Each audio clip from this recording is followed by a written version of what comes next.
starting this thing up. Again, we're in this abandoned shopping center. It's not really abandoned, but it's vacant.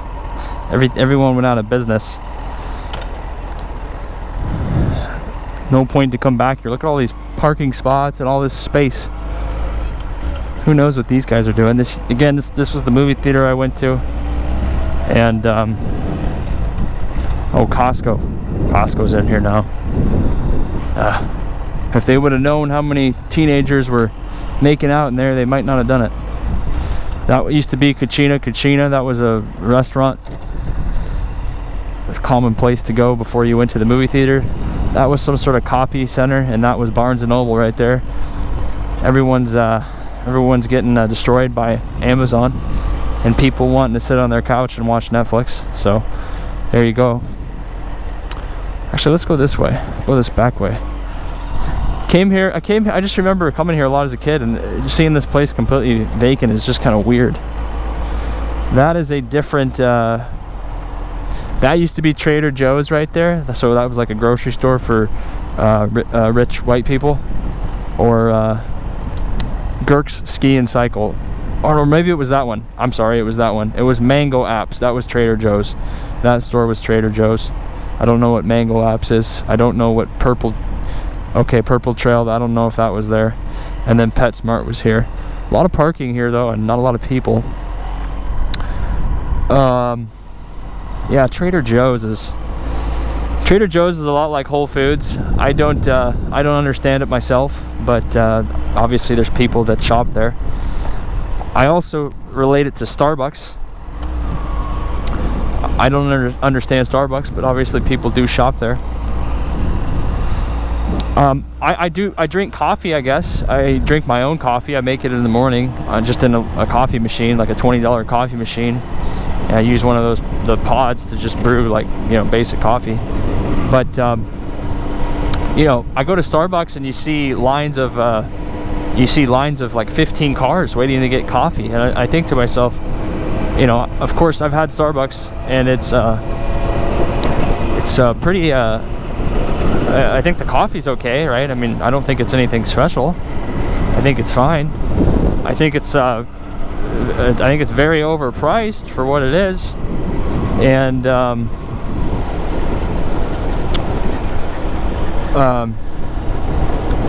I'm just amazed to see lines of people. There's 10 cars in front of you, and there's people that see that, and they come on in.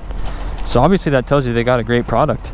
If people are willing to wait 15 to 30 minutes to get, maybe not 30 minutes, but some of them really have a long line, and people will wait a crazy amount of time to go get a cup of coffee.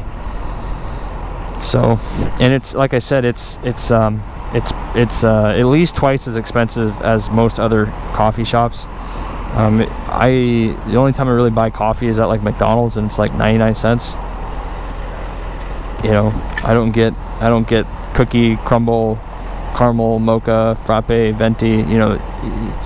It's almost like talking a different language, being able to tell them what you want to buy, because each drink is like 6 words long. It's hard to remember that. And everyone that works there, it's typically the amount of, the type of people that work there they look like they're like 20-year-old, like teenage to early 20-year-old like women, and they're typically white, and they have a definitely me and my brother went to Jack in the Box, and we were like, wow, there's no one here. And it was typically Hispanic people working there. Same with like Taco Bell and some of those other fast food places. But Starbucks is typically I haven't been in a ton of them, so I'm not going to generalize, but just in the ones that I've been in, it's typically like younger white women. I'm assuming they probably get a better wage for working there, because everything's just more expensive. And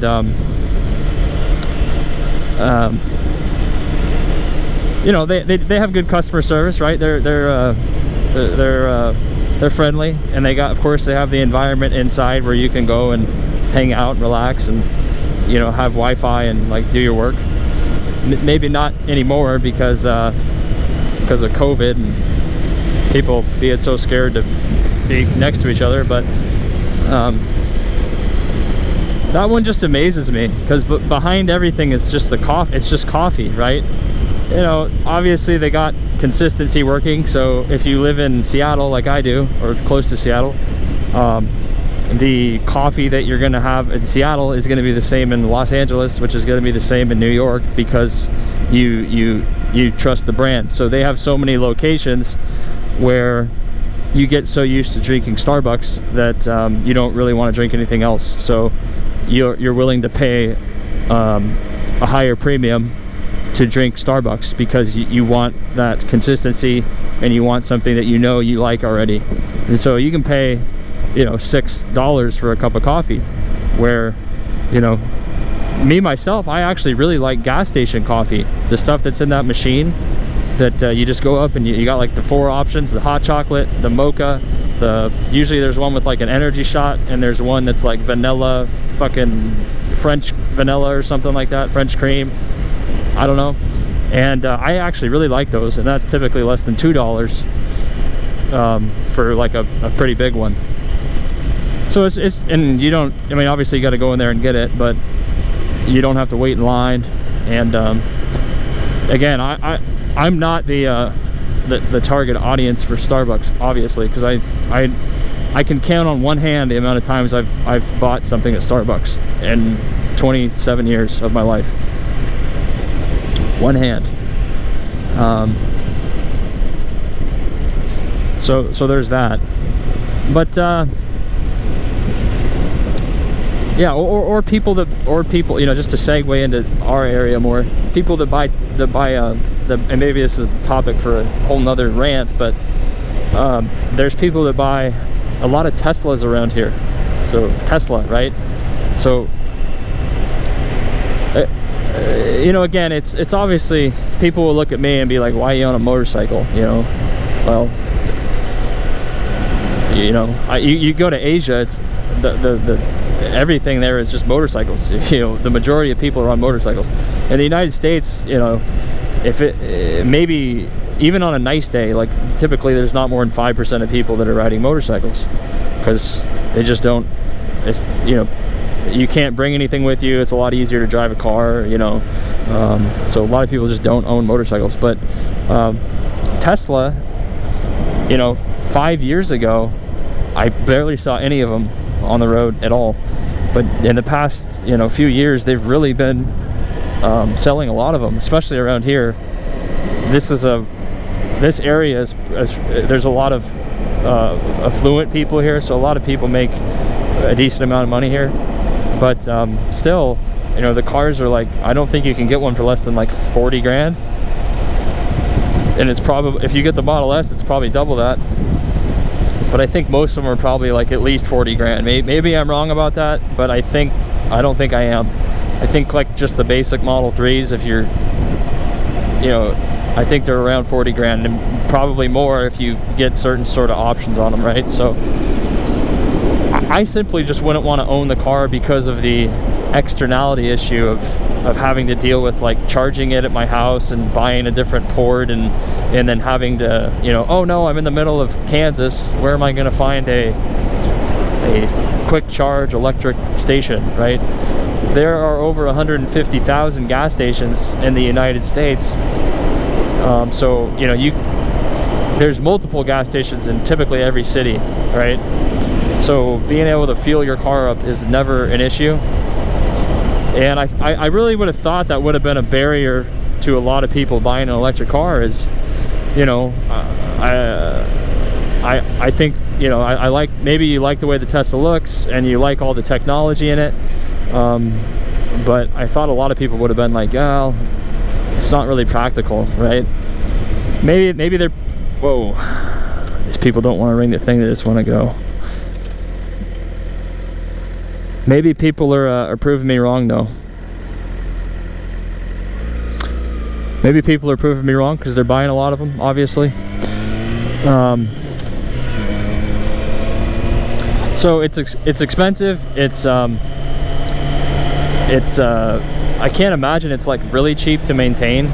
I don't know that, but it's not like a Honda or a Toyota where, you know, there's a lot of readily available parts and you can pretty much buy, you can do your own oil changes and you can buy pretty much every part you would ever need on any of those cars, at least on some of the older ones. Like at AutoZone, you can buy a lot of the parts in just a basic store. But again, this isn't the type of audience, right? The type of people that are buying Teslas are not people that generally know how to work on cars or want to. They're typically like wealthier people who want to drive a car they think is cool. Maybe they like Elon Musk and they want to support like his company, and they are like they're pro electric vehicles because they think it's great for the environment, when really it's I don't think it makes that big a difference really. But you know, most of the energy, a lot of the energy is actually used by it's created by like coal-fired plants or natural gas plants to create a lot of that stuff. So, you know, you're not really making a big difference when you're buying an electric vehicle. Now, I mean, I guess if everyone drove one, then obviously that would have an impact, but the average person will not